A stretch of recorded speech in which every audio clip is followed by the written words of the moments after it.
Okay. I guess now you're available. I mean, you're able to share your screen and videos. Okay, great. Perfect. Over to you. Thank you very much. Okay, thanks so much. Good morning, everyone. My name is Joseph Shekla. I'm coordinator of the Housing and Land Rights Network of Habitat International Coalition.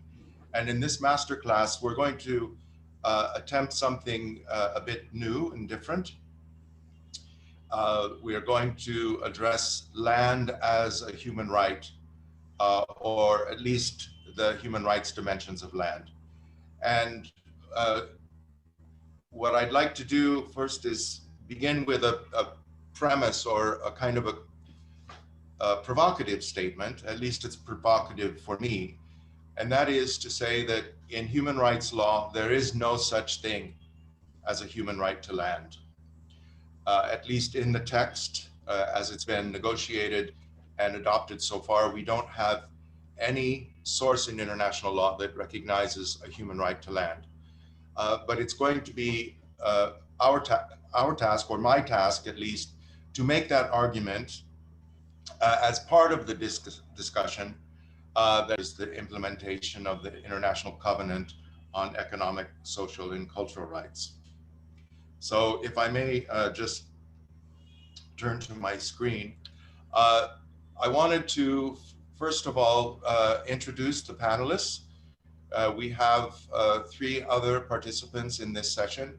I have to apologize for colleagues, both Paul Raj Dayanandan, who will not be with us for medical reasons, and also our colleague Ahmed Mansour, also for health reasons, is not able to join us on this panel. Professor Dayanandan is a geophysicist and professor with the Indian Space Agency, and much of his advice actually has been incorporated into this session. And Ahmed Mansour is the legal advisor for Housing and Land Rights Network of Habitat International Coalition. We also have Michael Windfuhr, who is the Director General of the German Human Rights Institute, which is a national human rights institution of Germany. But he's going to speak to us in his capacity as a member of the Committee on Economic, Social, and Cultural Rights, an expert on human rights, and one of the drafters of the instrument that is now being developed on the question of land under the covenant, under the Human Rights Covenant. We have, of course, Jean Duplessis. I think many of you know him. He is a land specialist with the GLTN, the Global Land Tool Network. And as well, we have Robert Louis Liddington. He is the director of GLTN, but he's also head of the Department of UN Habitat dealing with land and urban legislation. So if I may just now begin to share. I wanted to maybe, and so because of this situation, I'm going to present the combined presentations of both Ahmed Mansour and Professor Dayanandan. And I'll try to do that within about 15 minutes.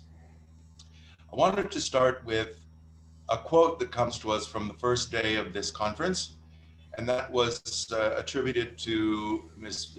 Vera Berger, who is an official with the FAO and responsible for land and water. And she told us that land is the foundation of life on Earth, and it's important for everything. How land is used and managed influences nature, food, water, energy, and the climate. We're going to give some substance also to that quote from Ms. Berger. And since I mentioned that there is no such human right to land in international law, I'd like to start with first a presentation of how a human right becomes recognized as a human right. And we have the example of water, which is also not mentioned in the Covenant on Economic, Social, and Cultural Rights as a human right. But this essential classic element, water, has been recognized in the course of time as a universal human right. And this happens, this recognition of a universal human right in the case of water really begins with the science that tells us how vital water is to the human being, to every human being. It's not an exclusive right by any means. It's not necessarily a subject of privatization and hoarding. That would be, of course, anathema to human rights. But since the body of a human being is made up of at least 60% water, and for those who have a heart, 73% of the heart, the human heart, is also made up of water. But also 80% of our brain and 80% of our lungs are made up of water. So water is essential to the body, to the survival of the human being, and to many bodily functions. And if we take this into perspective, the human right to food, which is recognized in Article 11 of the Covenant and well established in international law, is a need for everyone universally. And the body can only survive for about 3 weeks without food. However, in the case of water, the body can only survive for about 3 or 4 days. So we're talking about a classic element that is essential to life. Now, what are the bases of the recognition of water as a human right? Well, we have, of course, existing rights that are codified in the covenant under Article 11, the human right to adequate housing, which you all are familiar with, I'm sure, and the human right to adequate food. But building on those, we also have in Article 12 the human right to the enjoyment of the highest attainable level of physical and mental health. So based on the scientific messages and the fast facts that I shared with you, human health is also reliant very much on water. And of course, this has evolved into a general comment in 2002. That's number 15 on the human right to water. And shortly thereafter, in 2007, the General Assembly of the United Nations also recognized a human right to water and sanitation. The Article 15, or the General Comment number 15, I should say, is one of the instruments of interpretation that comes to us from the treaty bodies, so that we can understand what are the obligations of states under the treaty. And Joseph, just to check if you don't mind, participants are asking whether they should be seeing slides because they're not seeing them. they're not. Yep. Yes, I've shared my screen. Okay.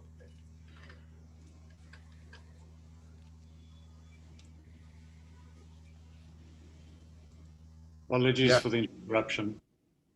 Oh, thanks so much, actually.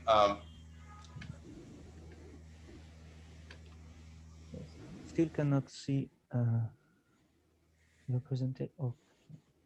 Okay. There you go. We can see it now. We can see the main slide, Joseph.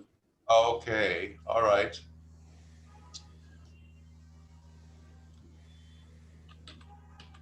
You haven't really missed anything. Let me just show you the graphic about water and the human body and how essential water has been recognized to be in the science and eventually in international human rights law. You're seeing my screen okay? Yes? Yes, indeed. Yes, indeed, we do. Great. So, so we don't lose time, let me go forward and show the general comment that was adopted by the committee responsible for the covenant, number 15, and a little bit about its content. Now, I would ask you to consider this first article, this first paragraph in the general comment that recognizes how vital water is,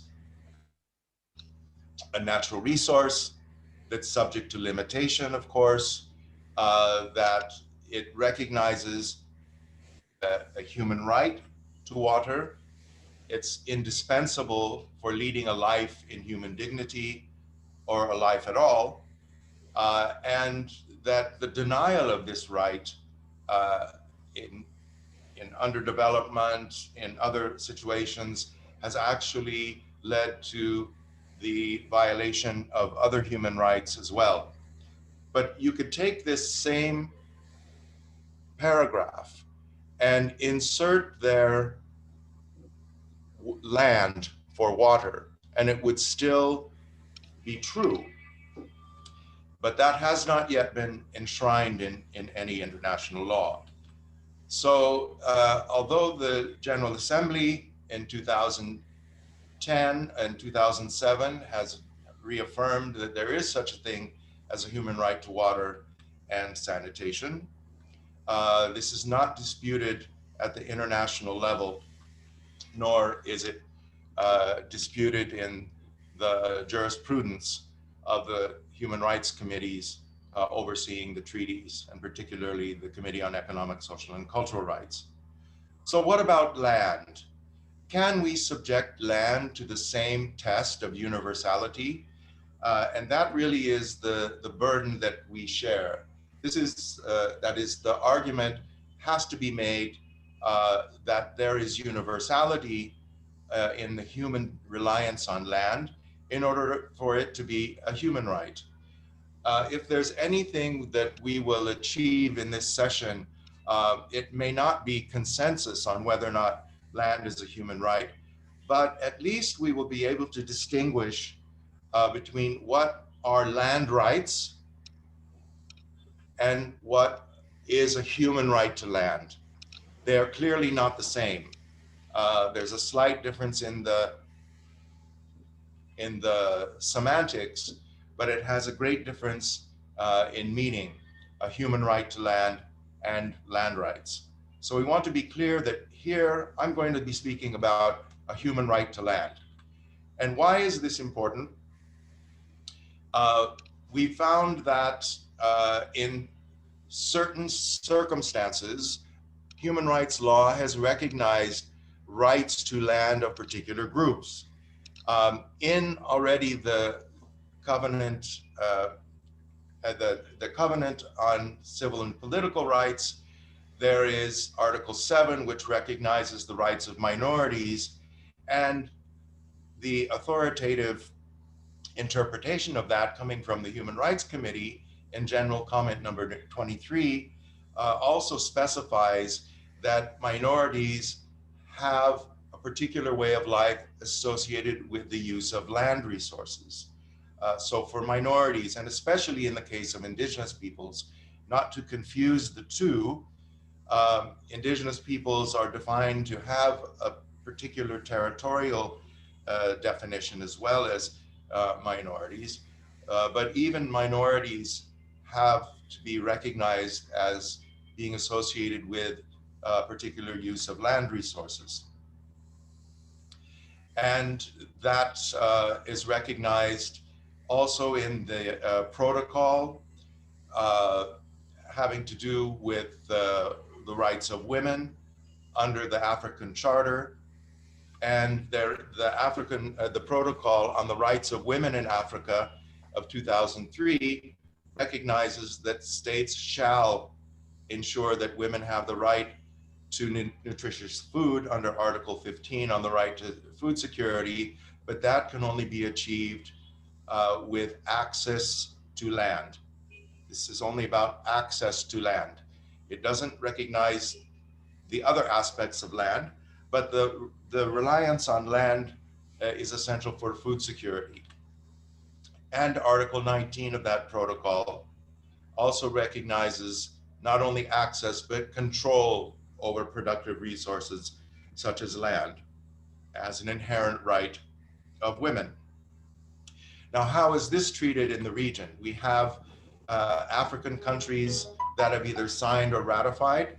Algeria has signed this protocol, so has the Sahrawi Arab Democratic Republic and Somalia in our region, and Mauritania. But Mauritania and Libya both have signed and formally ratified this protocol. So it is binding on only those two states in our region. But in the going beyond the regional instruments, and now referring to declarations, which are really statements of intent, promises. They don't necessarily impose obligations on states. But we have a very important development in 2007 with the adoption of the United Nations Declaration on the Rights of Indigenous Peoples. And under Article 25 and 26, there's a particular reference to land, particularly that Indigenous peoples have the right to their traditionally owned and otherwise occupied and used lands and territories, as well as other resources. And Indigenous peoples have the right to lands and territories that they have traditionally owned, occupied, or otherwise used or acquired, and the right to own, use, develop, and control those lands and territories is recognized. And states also recognize the legal recognition and protection of these lands, territories, and resources, and of course the effective measures incumbent upon states to protect these. Now, we have a very recent development, actually adopted at the end of 2018 by the General Assembly and formally registered in 2019, and that is the UN Declaration on the human rights of peasants and other people working in rural areas.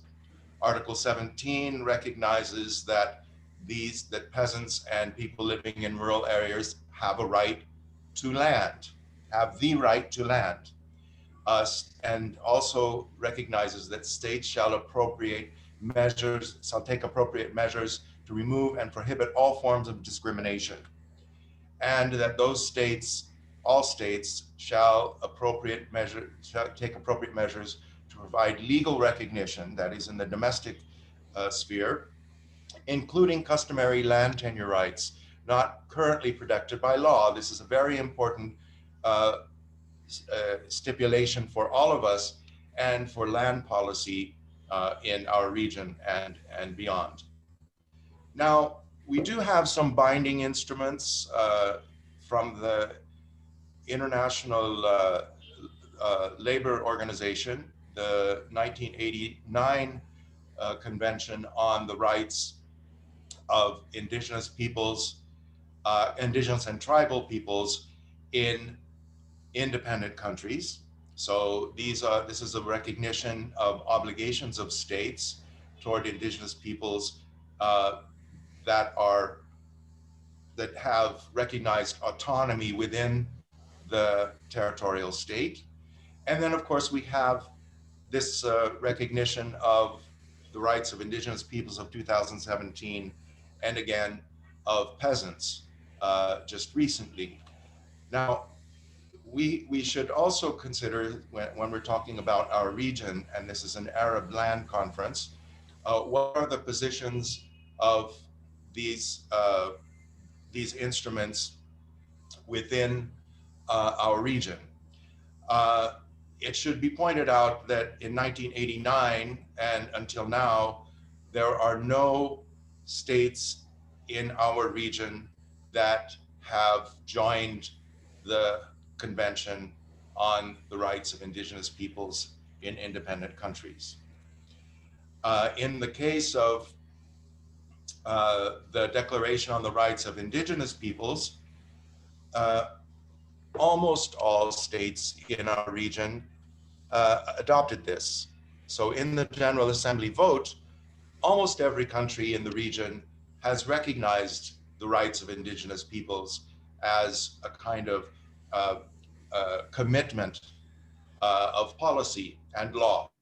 The only exceptions are Morocco and Israel, whose delegations both absented themselves from the so that they wouldn't be part of this record.